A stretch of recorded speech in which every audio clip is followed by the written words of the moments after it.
Good morning. Time for Mike's Morning Musings, Monday, January 26th, 2026 edition. And after a 7-year drought, oh my goodness, the New England Patriots are headed back to the Super Bowl. It wasn't pretty. It was a tractor pull. It was a rock fight. It was all of those cliches, but the Patriots won 10-7 to punch their ticket to Santa Clara, California in a couple of weeks. So obviously no Bo Nix for the Denver Broncos. More on that coming up later on.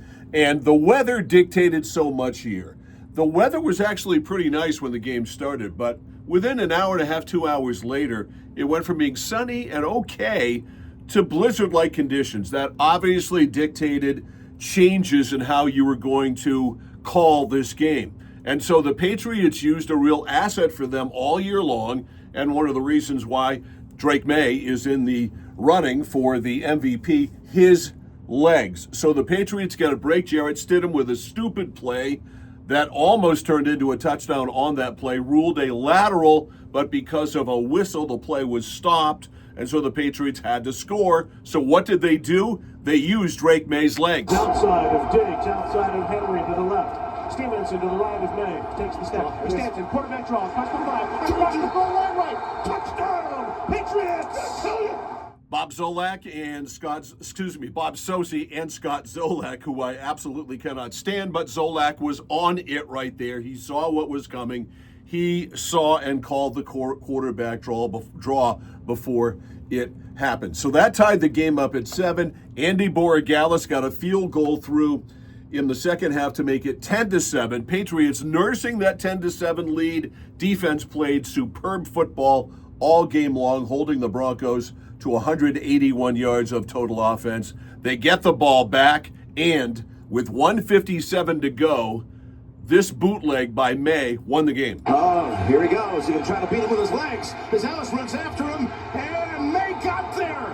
Drake May outraces the defender. Jim Nantz there on CBS. So here's the deal. We find out after the game that May did this on his own. He ran the bootleg on his own. That was not the designed call, and he did not tell anybody in the huddle he was going to do it. So the legend of Drake May continues. That bootleg wins the game. The Patriots win it 10-7, 17-3.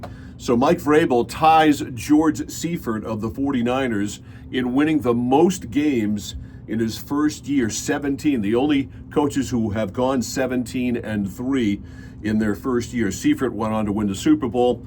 Will Mike Vrabel do the same thing? The opponents, of course, the Seattle Seahawks, who beat the Los Angeles Rams by a score of 31-27. So here's the thing. The Super Bowl is Sunday, February 8th in Santa Clara. It's going to be on NBC, so that means that Mike Tirico and Chris Collinsworth will be on the call, so you'll all get a chance to bitch about Chris Collinsworth. The Patriots right now, about a 4.5-point underdog, which I guess is probably where they should be. But, you know, if you take a deeper look at this game, just very quickly, and we've got 2 weeks to analyze this, the Rams were able to pile up 479 yards of total offense on the Seattle defense on Seattle's home field. That's all I'm going to say about that right now. So let's take a look at the legend of Drake May, shall we? He is the first quarterback to win 3 playoff games against top 5 defenses, top 5 total defenses in a single postseason. Beat the Chargers. They were the 5th in total defense. Beat the Texans, the 1st in total defense. Beat the Broncos, 2nd in total defense. So you can talk all you want to about the soft schedule, the strength of schedule, all that stuff. Number 5, number 1, number 2, all have been vanquished by Drake May and this Patriots offense. And the Patriots defense, absolutely, positively outstanding. You cannot throw enough superlatives at the defense. They were great. Under very trying conditions in Denver, the Patriots get it done, and so they play in the Super Bowl yet again. Again, we got 2 weeks to go all through this and dissect everything. Let's just enjoy the euphoria, the aftermath of the Monday morning quarterback stuff. We'll save it for Tuesday morning. I won't do any more than I've already done on the Patriots. So it's good to be us, isn't it? Isn't it a great time again to be a New England sports fan? I mean, we haven't had a championship since, the Celtics winning the championship in a couple of years ago. So it's been and we've had a 7-year drought of the Patriots being in the Super Bowl. By the way, the Celtics and the Bruins both are in action tonight. The Celtics are at home against the Portland Trailblazers, and the Bruins on the road in New York against the Rangers after a big win on Saturday night over the Montreal Canadiens, and I don't know what to make of them, so I'm just going to leave that right there. And high school basketball, we're back at it tomorrow night.